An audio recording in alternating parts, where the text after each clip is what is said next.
I stood there in front of the bathroom mirror in my new country home, wiping away tears of happiness that had streamed down my wrinkled cheeks. At 69 years old, after 45 years of marriage and 2 years mourning my husband's death, I had finally done something just for myself. This small house with its garden full of possibilities and windows overlooking the fields was mine, completely mine. I had spent my life savings, $5,000 that I had saved penny by penny, denying myself small pleasures for decades. But it was worth it. For the first time in my life, I had a place no one could take from me. A sanctuary where I could plant my flowers, read my books, and simply exist in peace. I touched the freshly painted cream-colored wall, inhaled the scent of new wood, and felt something I hadn't experienced in years: pure freedom. This morning, I had breakfast in my small kitchen while listening to the birds sing. I had watered the potted plants I bought in town and planned where I would put my favorite rocking chair. Everything was perfect. Everything was mine. The phone rang as I was organizing my few belongings in the master bedroom closet. I saw my daughter Rebecca's name on the screen and smiled, thinking she might want to congratulate me on my new house, although I knew she had been against this purchase from the beginning. "Mom, it's a waste of money," she had told me over and over. "You should stay in your apartment close to us. Close to us, not with me. Close so I would be available when they needed me." "Hello, my darling daughter," I answered with that maternal joy that never fades, no matter how many times you've been disappointed. "Mom, get ready. In an hour, I'll be there with 20 people from David's family," she said, without even a greeting, in that authoritative voice she had developed since she got married. "Make food for everyone and get our rooms ready. We're only staying for 2 weeks." The world stopped. I literally felt as if the floor moved beneath my feet. My heart began to pound so hard I thought it would burst out of my chest. 20 people, Rebecca. I just arrived. I have nothing prepared. I don't even have food for them. "Mom, don't be dramatic. It's your family now. You have to welcome them properly. David says his cousin Emily is coming with her 4 small children. His brother Noah with his wife and twin kids, and Aunts Carol and Beth are coming with their families too. It's vacation time and they need a free place to stay. Your house is perfect."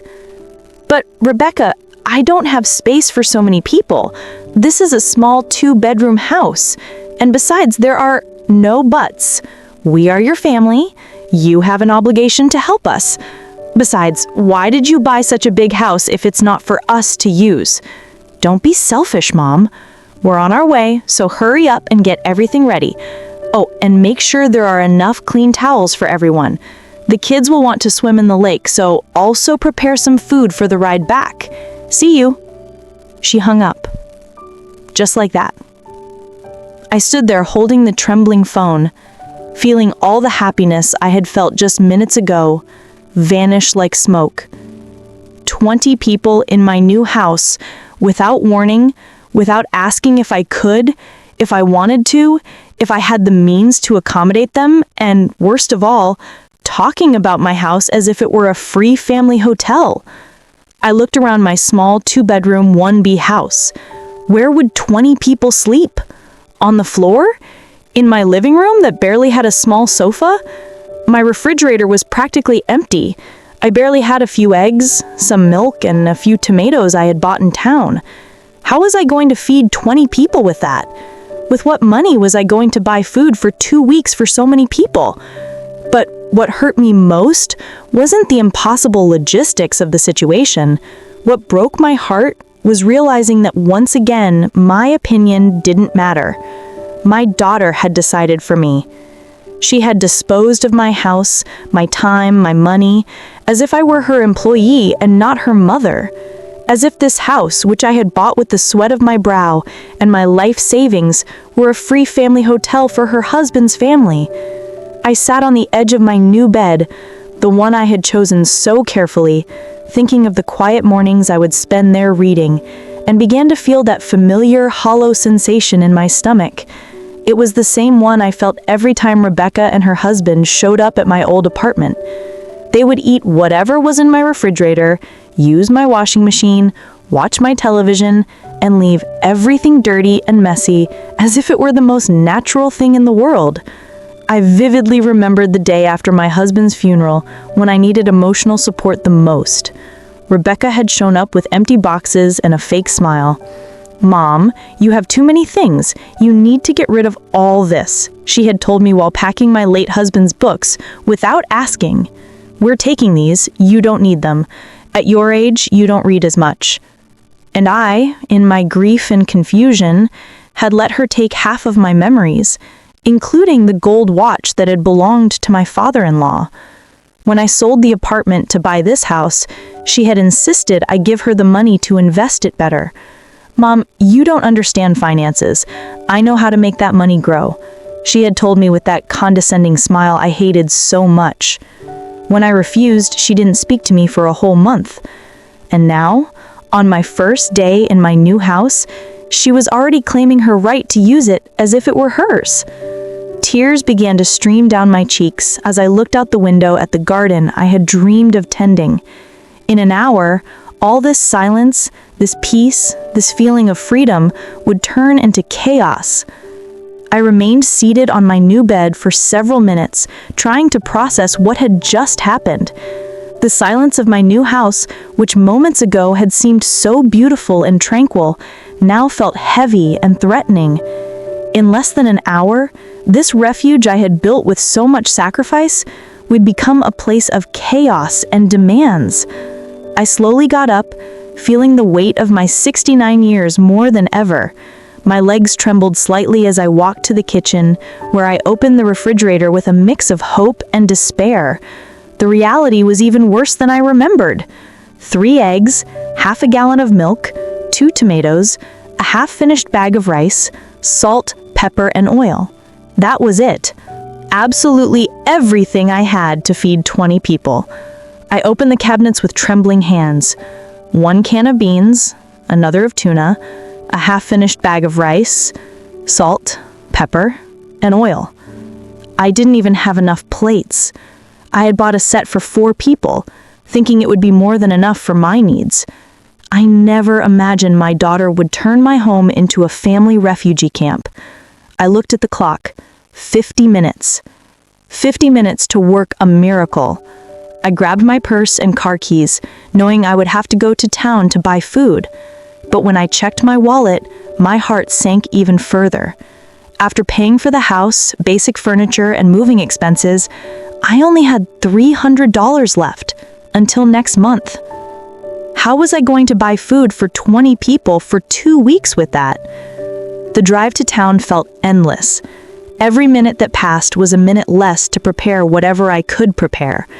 In the small-town supermarket, I ran through the aisles like a desperate woman, mentally calculating every dollar I spent.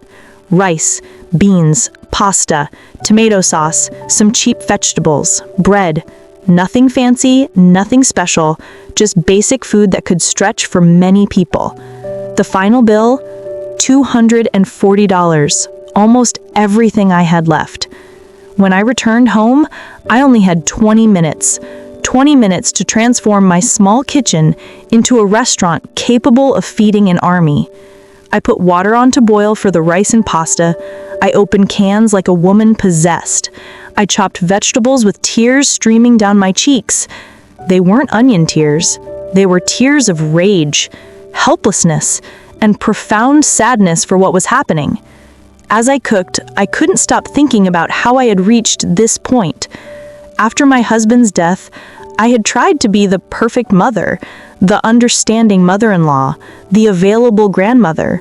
When Rebecca needed a babysitter, there I was. When she needed to borrow money, there I was. When she wanted to use my car because hers was in the shop, there I was.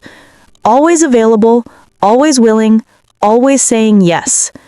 I remembered the day after my husband's funeral when I needed emotional support the most.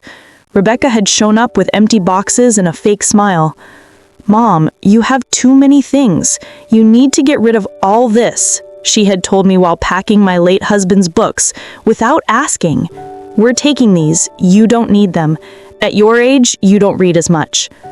And I, in my grief and confusion, had let her take half of my memories, including the gold watch that had belonged to my father-in-law. When I sold the apartment to buy this house, she had insisted I give her the money to invest it better. "Mom, you don't understand finances. I know how to make that money grow," she had told me with that condescending smile I hated so much. When I refused, she didn't speak to me for a whole month. And now, on my first day in my new house, she was already claiming her right to use it as if it were hers. Tears began to stream down my cheeks as I looked out the window at the garden I had dreamed of tending. In an hour, all this silence, this peace, this feeling of freedom would turn into chaos. "Game. My mom's out of town and you cook so well," he had told me with that fake smile that annoyed me so much. And I, as always, had rushed to the supermarket, spent my money, and cooked for them as if I were their personal chef. Or the time Rebecca had asked me to take care of her sister-in-law's children because she had a family emergency. 3 small children for a whole week without paying me a cent, without even asking if I could do it. When I mentioned I had to cancel my doctor's appointments to take care of them, she had said, "Oh, Mom, don't be dramatic. Besides, it's good for you to have something to do so you don't feel so lonely." Lonely? That word echoed in my head as I stirred the tomato sauce. I felt lonelier surrounded by my family than when I was truly alone. Because true solitude is honest. It doesn't pretend to love you while it uses you. The sound of cars approaching pulled me from my thoughts. I looked out the window and saw 3 vehicles full of people getting out as if they were arriving at an all-inclusive resort. Children screaming, adults laughing, suitcases being pulled from trunks. And there was Rebecca, directing the show as the official hostess of my house. "Mom," she shouted from outside, "come help us with the bags." I stood there, in my kitchen, holding the wooden spoon I had been stirring the sauce with, and something inside me broke. Not in the dramatic way you see in movies, but in a silent and definitive way, like when the thinnest thread holding too heavy a weight snaps. I walked out of the kitchen and opened the front door. What I saw took my breath away. 20 people indeed, from babies to elderly adults, all getting out of the cars as if they were arriving at their favorite vacation home. Children screaming, adults laughing, suitcases being pulled from trunks. And there was Rebecca, directing the show as the official hostess of my house. "Mom," she shouted from outside, "come help us with the bags." I stood there, in my kitchen, holding the wooden spoon I had been stirring the sauce with, and something inside me broke. Not in the dramatic way you see in movies, but in a silent and definitive way, like when the thinnest thread holding too heavy a weight snaps. I walked out of the kitchen and opened the front door. What I saw took my breath away. 20 people indeed, from babies to elderly adults, all getting out of the cars as if they were arriving at their favorite vacation home. Some already had swimsuits on, others carried coolers full of beer, and all, absolutely all of them, looked at me with that expectant smile of someone who knows they will be treated like royalty. "Aunt Mary!" shouted Emily, David's cousin, carrying a crying baby. "What a beautiful house! The kids are going to be so happy here. I hope you made a lot of food because we're hungry from the trip." Noah, David's brother, approached patting me on the back as if we were old friends. "Mother-in-law, this is perfect for vacation. Is the food ready? The kids haven't had lunch." Of course, they hadn't had lunch because they knew Grandma Mary would be there to fix everything, as always, like the reliable employee who never says no. "Mom," Rebecca said, approaching with a smile that didn't reach her eyes, "I hope you prepared the rooms. Emily and her family will need the master bedroom because the baby cries a lot at night, and we can sleep in the other one. The rest can settle in the living room." The master bedroom? My bedroom? The room where I had put my things just a few hours ago? Where I had imagined waking up every morning looking at the garden through the window? Without asking me, without consulting me, they had already decided I would sleep on the sofa in my own house. I looked at all these people invading my space, touching my things, talking about my house as if it were theirs. And for the first time in many years, I felt something different from resignation. I felt a small but real spark of something I had forgotten existed: indignation. But I still didn't know what to do with it. "Mom, the food," Rebecca yelled from the door, as if I were a waitress who had taken too long to take the order. "The kids are hungry, and the adults want to have lunch too before we settle in." I returned to the kitchen like a zombie, feeling the eyes of 20 people fixed on my back. On the stove, the rice had stuck a little to the bottom of the pot. The pasta was almost overcooked, and the tomato sauce looked thinner than I would have liked it to be.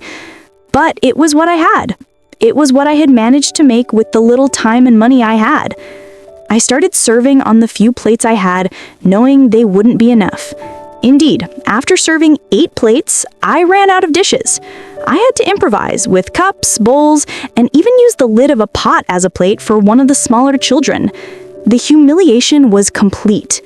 "Is this all?" Noah asked, looking at his plate with the small portion of rice and sauce I had managed to serve him. "I thought there would be meat or chicken. Don't you have anything else? It's just that you arrived very suddenly and I didn't have time to..." I began to explain, but David interrupting me. "Mary, it's okay. We understand you didn't expect so many people, but you could have made an effort. We're family, aren't we? Besides, this house is beautiful. You surely have money saved to buy better things." Money saved. If they knew I had just spent almost everything I had left on that meal they were criticizing, maybe not. They'd probably still be criticizing. David's family had that special ability to make you feel guilty no matter what the circumstances. "Grandma," one of Noah's twins, a boy about 8 years old, "do you have video games like at my other grandparents' house?" "No, my love, there are no video games here," I replied with the sweetest voice I could, trying not to unleash my frustration on an innocent child. "And cable TV and Wi-Fi?" he continued asking. "Not yet, darling. I just moved in and haven't set up those services yet." The child looked at me as if I had told him I lived in a cave. "So what are we going to do for 2 weeks? This is boring." Emily, while changing her baby's diaper on my dining room table, joined the conversation. "Mary, we need you to go to town to buy diapers, formula, and baby food. I forgot to bring enough for 2 weeks.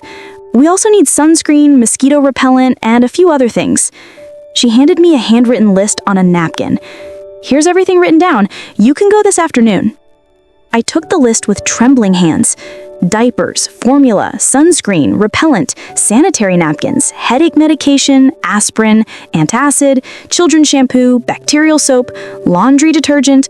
The list seemed endless. I mentally calculated at least 200 more, the last $200 I had left. "Mary," I said, trying to stay calm, "I don't have much money available right now. I just bought the house and..."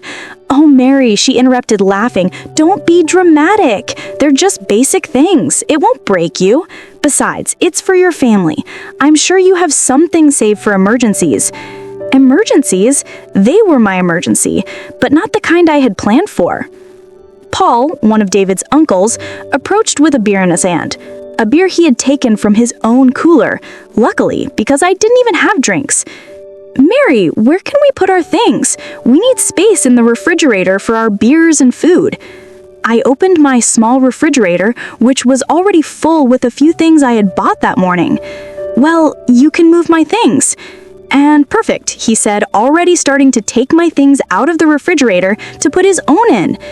"And where's the room where Robert and I are going to sleep?" "You only have 2 rooms, and Rebecca said that..." "Oh, don't worry. We can sleep in the living room.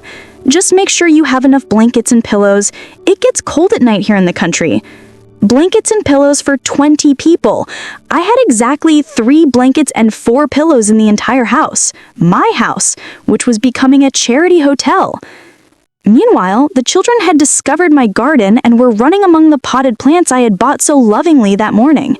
I watched as one of them stomped on my small tomato plants that I had planted just hours ago, full of hope and excitement. "Children, be careful," I shouted from the window. "Oh, leave them alone," Noah shouted back. "They're kids. They need to run and play. That's why we came to the country, so they could be free." Free in my garden, destroying my plants, with my money paying for their meals while I became the hotel employee for all these people? Rebecca approached me as I washed dishes in the small kitchen sink. Mom, I need to talk to you. David's family is very excited to be here, but I think you could try a little harder to make them feel welcome. I turned to look at her, my hands dripping soapy water. Try harder? Yes, Mom. The food was basic and the house feels a little cold. As if you don't want us here. Remember, this is an opportunity for you to get to know your son-in-law's family better. You should be grateful they want to spend time with you. Grateful. That word resonated in my head like a slap. Grateful that 20 people invaded my house without permission, spent my money, criticized my food, and destroyed my garden And treated me like their personal employee. Besides, Rebecca continued, I hope you don't plan on charging them anything to stay here. That would be very stingy of you. Charge them? The idea hadn't even occurred to me, but now that she mentioned it, why not? If it were any other place, they would be paying at least $100 per night per room. 20 people, 2 weeks? That would be thousands of dollars. But I said nothing.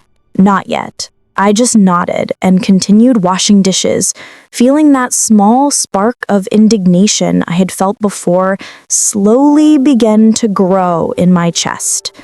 That night, while 20 people slept comfortably in my house, I stayed awake on the small sofa in the living room, listening to the snores coming from everywhere, staring at the ceiling, and wondering when exactly I had lost control of my own life.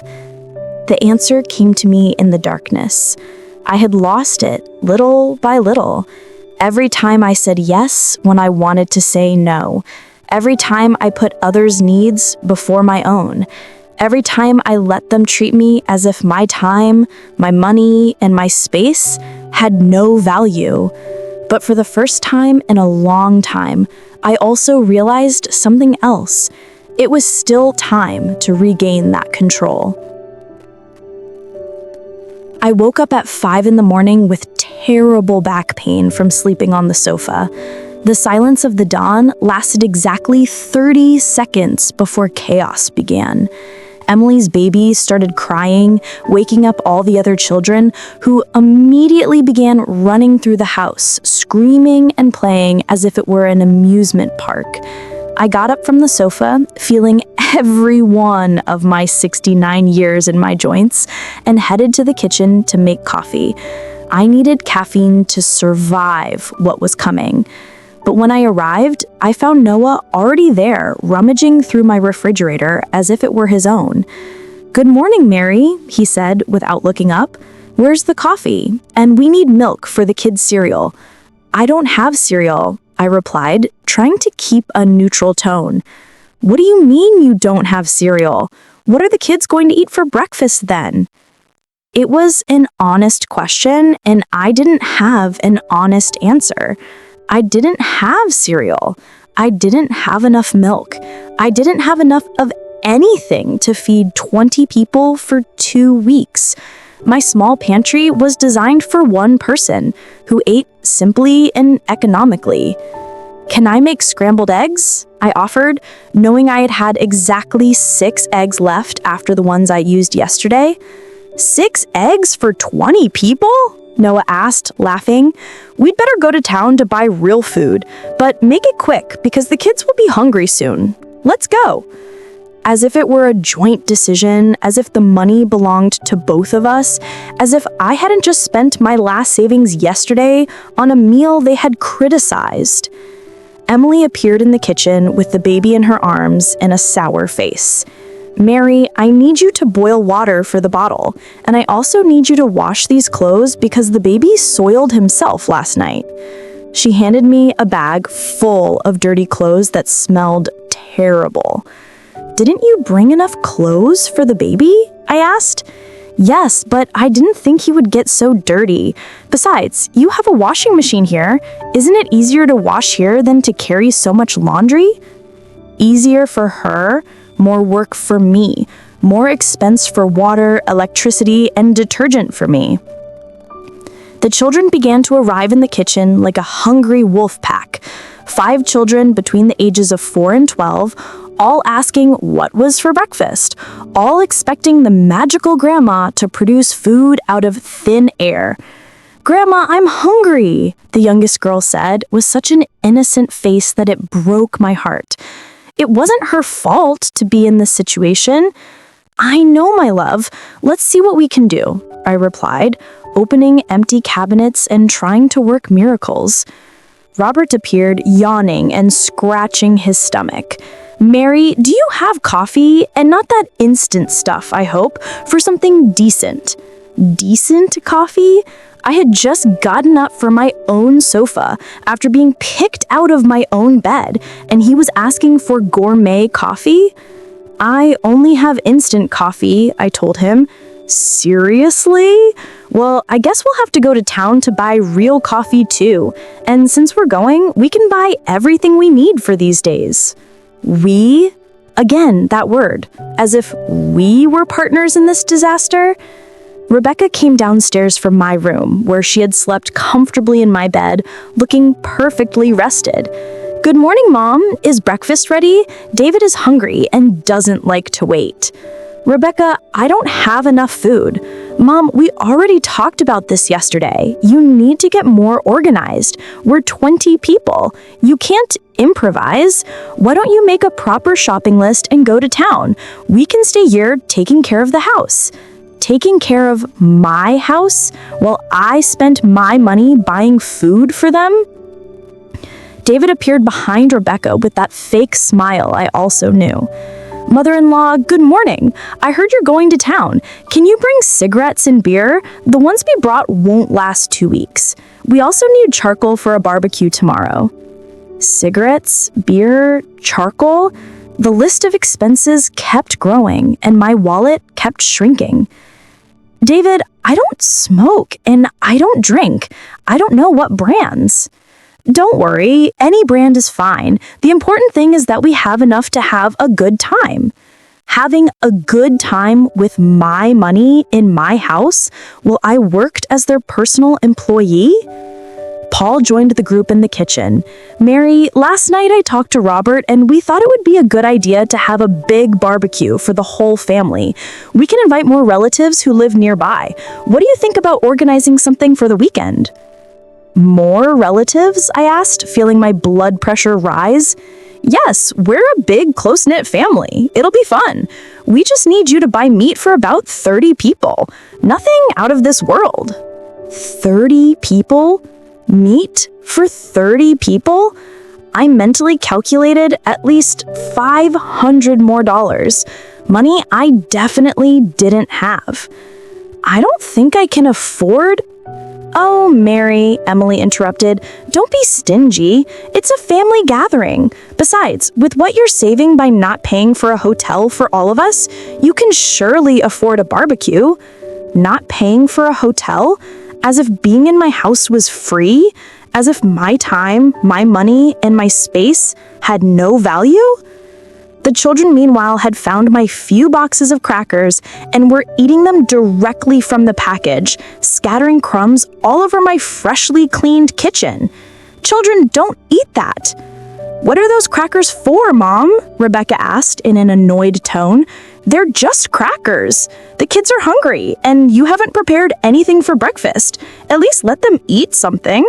Something? My crackers? My food? My last food reserve in the house?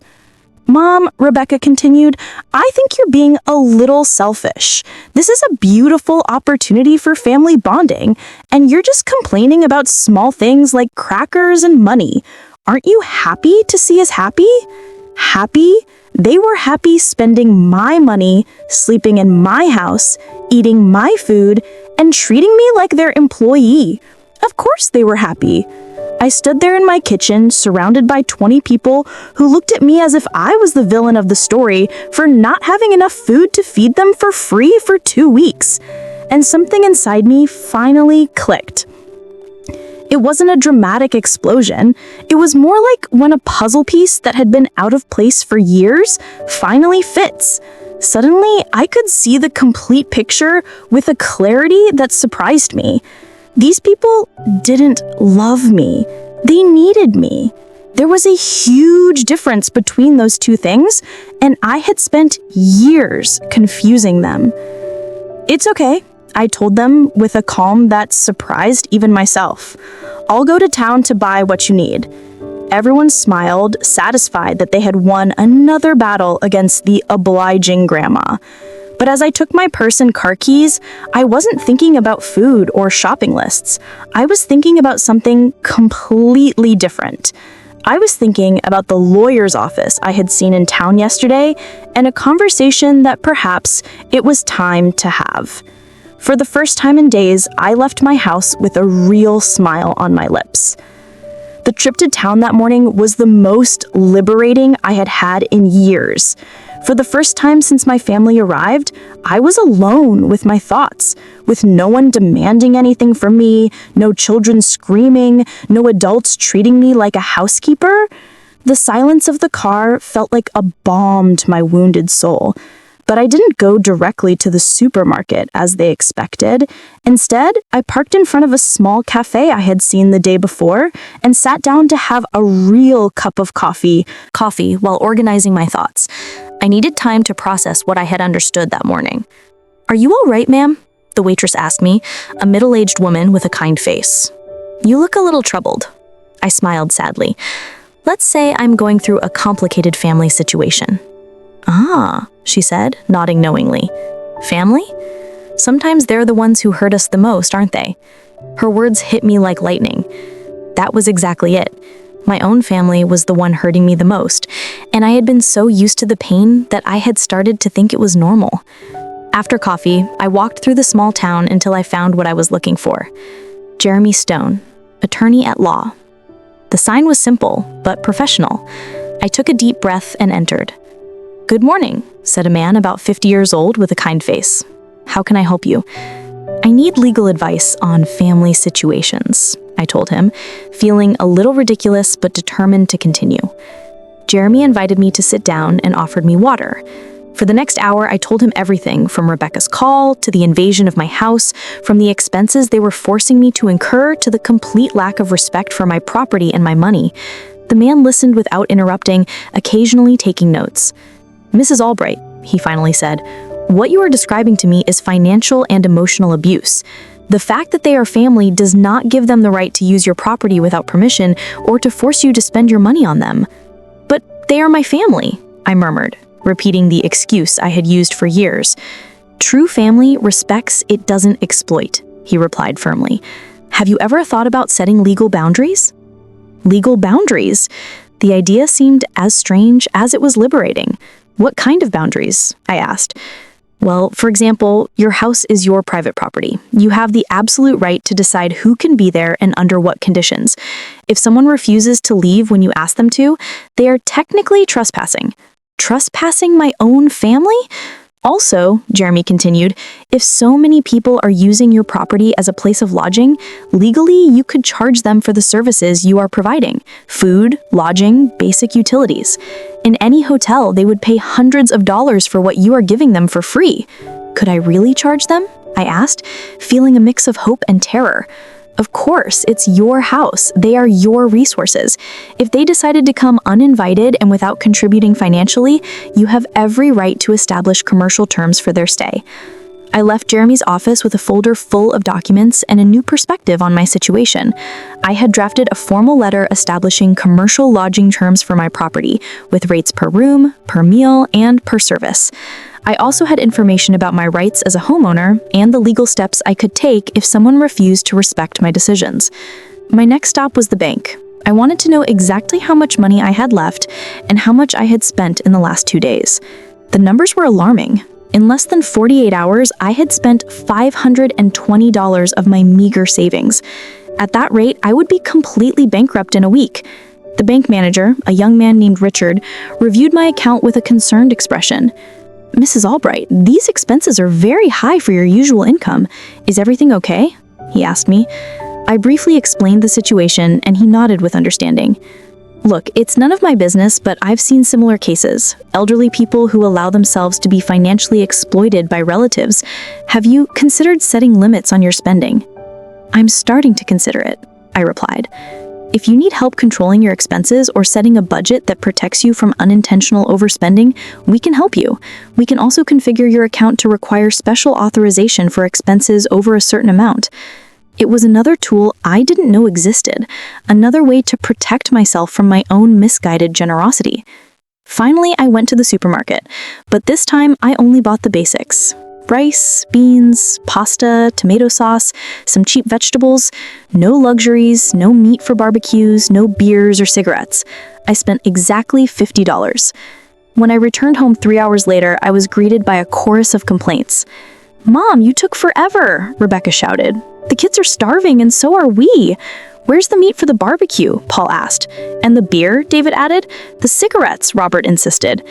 I looked at them all, standing in my living room, in my house, expecting me to solve all their problems with my money. And for the first time in years, I didn't feel guilt. I felt clarity. "I brought basic food," I told them calmly. "Rice, beans, pasta, enough so no one starves." "But what about everything we asked for?" Emily insisted. "I didn't buy it," I replied simply. The silence that followed was deafening. 20 people looked at me as if I had lost my mind. "What do you mean you didn't buy it?" No asked incredulously. "I don't have money to buy meat for 30 people, or beer, or cigarettes, or all the other things you asked for. I only have money for basic food." "But Mom," Rebecca intervened with that condescending voice I hated so much, "we know you have money saved. Don't be stingy." I took out the papers I had obtained from the bank and showed them. "These are my bank statements. In 2 days, I've spent $520 of my meager savings. I have less than $300 until next month. There's no saved money, no secret reserves. This is all I have." The papers passed from hand to hand like evidence in a trial. The faces of disbelief slowly transformed into faces of annoyance.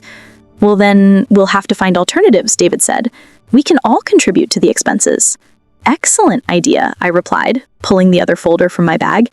"In fact, I went to see a lawyer this morning and prepared a document that establishes commercial lodging terms for my property, with rates per room, per meal, and per service. $800 per room per night, $50 per person per day for meals, and $20 per day for basic services like water, electricity, and laundry." I could hear a pin drop. "You're charging us to stay in your house?" Rebecca asked in a shrill voice. "No," I replied with as much calm as I could. "I am offering you the option of paying for the services you are receiving or finding lodging elsewhere." For the first time in years, I was in control of the conversation. The explosion that followed was epic. 20 people talking at the same time, shouting, protesting, trying to make me feel guilty with all the manipulation tactics they had perfected over the years. But something had changed in me. It was as if I had built an invisible wall that didn't let their hurtful words pass through. "This is ridiculous," David shouted. "We're family. You can't charge us to stay in your house." "Since when are you so greedy, Mom?" Rebecca added with crocodile tears in her eyes. "Dad would be rolling in his grave if he knew you were charging his own family." Mentioning my late husband was the last straw, but not in the way she expected. Instead of breaking me, it gave me strength. "Your father," I told her in a firm voice, "worked his whole life so I would have financial security. He would never have allowed his family to treat me like a housekeeper in my own home." "We're not treating you like an employee," Emily protested. "We're giving you the opportunity to spend time with your family." "Spend time?" I repeated with a bitter laugh. "Emily, since you arrived, you've made me wash your baby's clothes, boil water for his bottles, and demanded that I buy diapers and formula with my money? Is that spending time?" "But we're family," she insisted. "That's what family does, right?" I replied with a clarity that surprised even myself. What family does is respect each other, contribute equally, and not abuse each other's generosity. What you are doing is exploitation. Noah approached with a menacing look. "Mary, I think you're going crazy. Maybe you need medical help. This isn't you." "You're right," I replied unfazed. "This wasn't me before. The old Mary let herself be walked all over, spent her savings on people who treated her badly, and confused being used with being loved. But that Mary no longer exists." "Mom, this is embarrassing," Rebecca shouted. "What will people think when they find out?" You charged your own family for lodging? The same people who would think badly of you for showing up uninvited at a 69-year-old woman's house and expecting her to support you for free for 2 weeks? I replied. Paul tried a different approach. Mary, let's be reasonable. We understand you have expenses, but these rates are exaggerated. We can give you something symbolic. $50 for the entire stay. $50? I repeated slowly. For 20 people for 2 weeks, that's less than 18 cents per person per day. Do you know how much you paid for gas to get here? Probably more than $50 per car. But that's different, Robert protested. Different? Why? Because your money is worth more than mine? Because your expenses are important, but mine aren't? The living room filled with murmurs and long faces. I could see them looking at each other, trying to decide what strategy to use. Now, it was then that my salvation appeared in the form of a woman about 60 years old with a basket of vegetables in her hands. It was Martha, my neighbor, who had come to welcome me to the neighborhood. "Good morning," she said from the open door. "I'm Martha. I live next door. I came to meet my new neighbor, and oh, excuse me, I see you have visitors." "Come in, please," I said, grateful for the interruption. "They're relatives who came to visit." Martha entered and immediately sensed the tension in the atmosphere. She was one of those older women who have seen so much of life that they can read a situation in seconds. "What a big family," she commented with a smile, but her intelligent eyes were already analyzing the scene. "It must be expensive to maintain so many people. I hope they are contributing to the expenses." The awkward silence that followed was eloquent. "They're not contributing?" Martha asked with genuine surprise. "Oh, what a shame. In my day, when you visited someone, you always brought something or helped with the expenses, especially if there were so many people." "But we're family," Rebecca murmured. "Ah, all the more reason," Martha replied energetically. "Family is the one who should take care of their own the most. You know what? My daughter lives in the city, and every time she comes with her grandchildren, she always brings the complete groceries. She says it's not fair for me to spend my pension feeding her whole family." I could see how Martha's words were having an effect. It was one thing for me to tell them they were abusing me, but it was quite another for a stranger to confirm it. "And where are you all from?"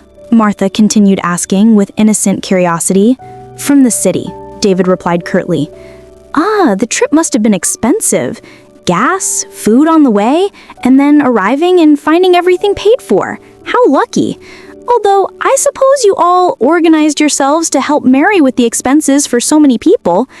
Every word from Martha was like a needle pricking my family's conscience, or at least pricking their pride at being exposed to a stranger. "Martha," I said, "would you like to have some coffee? I'd love to get to know you better." "Of course, but don't worry about waiting on me. I see you already have your hands full with so many people." As I prepared coffee for Martha in the kitchen, she followed me. "Honey," she whispered, "I don't know if it's my place to say this, but those people don't look like they're here out of affection. They look like they're here for convenience." Her words were like a bomb. Someone else saw what I had been seeing, but had been denying for years. "Is it that obvious?" I asked. "Darling, I've been in this world for 60 years. I've seen everything. Those people arrived expecting to be treated like kings, and you look like someone who hasn't slept well and is spending money she doesn't have." I broke down a little. "But they're my family." "True family doesn't abuse, my dear. True family takes care of their elders. They don't exploit them." Martha put a comforting hand on my shoulder. "Want me to tell you something? My sister had the same problem with her children. They lived off her, treated her like an employee, spent her pension. Do you know what she did?" "What?" I asked hopefully. "She set boundaries. She told them, 'You visit me when I invite you for the time I decide and you contribute to the expenses. If you don't like it, find a hotel.' At first, there was drama, shouting, emotional blackmail, but then they realized she was serious, and it worked. Of course, now they visit her occasionally, always bring something, always help, and treat her with respect, because they learn that a mother's affection isn't free when they confuse it with exploitation. When we returned to the living room with the coffee, the family had been murmuring among themselves. I could see that they had reached some kind of consensus. David cleared his throat. "Mary, we've been talking and we think maybe we could contribute something to the expenses. Not the exaggerated amounts you propose, but something reasonable." "How much do you consider reasonable?" I asked. $200 for the entire stay for all of us, Rebecca said. Martha almost choked on her coffee. $200? For 20 people for 2 weeks? Children, the cheapest hotel in town charges $60 per night for room. The math was relentless, and they knew it, but I had already made my decision. $200, I repeated slowly, as if considering the offer. For 20 people, for 14 days, with 3 meals a day, lodging, water, electricity, gas, laundry, and cleaning. Exactly, Rebecca said with a triumphant smile. See, we're reasonable. We want to contribute. Martha looked at me with that expression only wise women have when something good is about to happen. She had perfectly understood what was going on. Okay, I finally told them. I accept your proposal. Everyone sighed of relief. They thought they had won, but I continued, and I watched as their faces hardened, with one condition. Since this is now a commercial transaction, I want you to sign a lodging contract. A contract? Noah asked suspiciously. Of course. If you're going to pay for services, we need to clearly establish what those services include and what they don't. It's to protect everyone. I took out the papers Jeremy had prepared and placed them on the coffee table. This contract specifies that for $200, you're entitled to sleep on the living room floor, 1 basic meal a day, rice and beans, access to the bathroom during specific hours, and nothing else. 1 meal a day? Emily shouted. But we expected 3 meals a day. Of course, you can have 3 meals a day, I replied sweetly. But that's in the premium package, which cost the $2,800 I originally mentioned. This is absurd. David exploded. You're crazy if you think we're going to sign that. You don't have to sign it, I told them with perfect calm. You can find lodging elsewhere. In fact, I think that would be best for everyone. Mom, Rebecca shouted, you can't kick us out. We're your family. I'm not kicking you out, I replied. I'm giving you options. You can pay the commercial rates for the services you want, you can pay for the basic services you can afford, or you can find alternatives that better fit your budget. Martha slowly applauded. Bravo! That's exactly what my sister needed to do. Clear options, fair terms, no emotional blackmail. You stay out of this, Rebecca shouted at Martha. This is a family matter. You're right, Martha replied, standing up, and a good family doesn't treat their elders like that. She headed for the door, but before leaving, she turned to me. Mary, if you need anything at all, you know where I live, and if these people cause you problems, don't hesitate to call me. Here in town, neighbors look out for each other. After Martha left, the living room fell silent. I could see the wheels turning in their heads, trying to find a new strategy. Paul tried the guilt approach. Mary, your husband and I were very close. He considered me like a brother. Do you think he would like to see you treating his in-laws like this? My husband, I replied, taught me to value myself. He taught me that true love is shown through actions, not words. And he taught me that allowing others to abuse you isn't love, it's cowardice. Robert tried intimidation. Mary, I don't think you realize the situation you're getting yourself into. There are many of us, and you're alone. It's not smart to make enemies of the family. His words would have terrified me before, but now they only confirmed what I have. Already knew. These people didn't love me. They needed me, and when they couldn't use my love, they resorted to fear. Are you threatening me in my own home? I asked with a calm that surprised me. It's not a threat, he replied quickly. I'm just being realistic. The reality, I said, is that you came to my house uninvited, expecting free services you can't afford. The reality is that when I asked you to contribute equally, you refused. And the reality is that now that I offer you fair options, you resort to threats and intimidation. Emily began to cry. It was a dramatic cry designed to manipulate. I can't believe how cruel you've become, Mary. My baby needs stability, and you're throwing us into the street. Your baby, I replied, needs parents who can afford his basic needs without relying on exploiting an elderly woman. If you can't afford a vacation, maybe you shouldn't take one. The children who had been playing in the garden ran in. Grandma, why is everyone shouting? The youngest asked. My heart broke a little. The children were innocent in all this, but their parents were using them as emotional shields. The adults are having a serious conversation, I replied gently. Why don't you go play outside for a little longer? But we're hungry, one of the twins said. Is the food ready? I looked at all the adults in the living room. None moved to take care of their own hungry children. They expected me to do it as always. Parents, I said, your children are hungry. In the kitchen, there's rice and beans that you can prepare for them. You're not going to cook? Noah asked incredulously. I cooked yesterday and the day before. Today, you can cook, I replied. But we don't know how to cook, Emily protested. Then maybe it's time to learn, I replied. Or you can take the children to eat in town. There are several restaurants. David stood up abruptly. This is the last straw, Rebecca. Pack our things. We're leaving right now. Where? Rebecca asked in a panic. We don't have reservations anywhere. We'll find something. Anything is better than being here with this version of your mother. I stayed seated, watching them run back and forth, hastily packing their things. Part of me felt sad watching the chaos, but a larger part felt relieved. Mom, Rebecca said to me when they had everything packed, this isn't you. I don't know what's happened to you, but I hope you reflect on what you've done today. You've destroyed your family for money. No, I replied, standing up to look her directly in the eyes. I have found my dignity and learned the difference between family who loves me and people who use me. You'll regret this, she shouted as she left. When you're alone and sick, don't come asking us for help.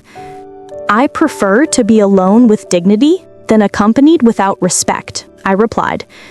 One by one, they got into their cars. This time, there were no tears from the children because they had understood that this visit was different. This time, there were no shouts or dramatic protests, only the resignation of people who had lost their favorite victim. I watched them drive away for the second and last time and felt something I hadn't felt in years. Complete peace. That night, Martha came to dinner. She had made chicken stew and I had prepared rice with pigeon peas. We ate on my porch, watching the sunset over the fields, talking about our garden plans. Do you feel good about your decision? She asked me. I feel free, I replied for the first time in years. I feel free. 6 months later, my house had truly become my home. My garden flourished, I had a small network of friends in town, and I had started taking painting classes at the community center. My days were filled with activities I chose to do, not ones I was forced to do. Rebecca called me occasionally whenever she needed something. Money borrowed, babysitting, solving a problem. I listened patiently and then told her, I'm sorry, my love, but I can't help you with that. At first, she would get angry. Then she would beg. Then she would threaten. Now she simply hangs up. I have learned that loving someone doesn't mean allowing them to hurt you. I have learned that being generous doesn't mean exhausting yourself for others. I have learned that true family takes care of you as much as you take care of them. And I have learned something even more important. It's never too late to reclaim your life, your dignity, and your right to be happy. This morning, I woke up to the sound of birds singing, brewed my coffee in my clean and tidy kitchen, and went out to water my plants, which are growing beautiful and strong, just like me. If you enjoyed my story, you can support me by sending a super thanks so I can write more stories like this. Thanks a lot in advance. What about you? What would you do in this person's shoes? I'd really love to hear your thoughts, so drop them in the comments. I'm always curious to know what you think. Oh, and let me know where you've heard this story. If you want to hear more life stories like this, like the video and subscribe to my channel. There are many more waiting for you. Big hugs, and see you next time.